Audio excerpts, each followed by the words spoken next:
پھر رمضان کا تحفہ قرآن کا پاک ہمارے پاس، لاکھوں کروڑوں مرتبہ جو ہے لوگوں نے اس کی تکمیل کی ہے، اس کو ثواب کے لیے پڑھا ہے، اللہ تعالیٰ قبول فرمائے۔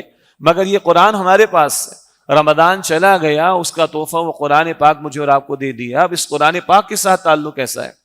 اس کی تلاوت سے آگے بڑھ کر اس کو سمجھنے کی کوشش کرنا، اس کو اپنا امام بنانا۔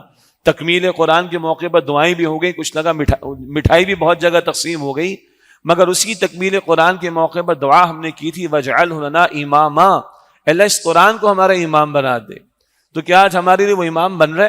ہمارے لیے، ہمارے گھر والوں کے لیے، ہمارے دفاتر میں، ہمارے اداروں میں، ہماری عدالت میں، ہماری پارلیمنٹ میں، ہماری عدالتوں کے فیصلوں میں کیا قرآن امام ہے؟ ہماری پارلیمنٹ کی قانون سازی میں قرآن امام ہے؟ ہمارے معاملات دنیاوی میں، گھریلو معاملات میں، معاشی معاملات میں کیا قرآن کو امام مان کر اس کے پیچھے چلنے کی ہم کوشش کر رہے ہیں؟ یہ ہے جو ابھی غور کرنا چاہیے۔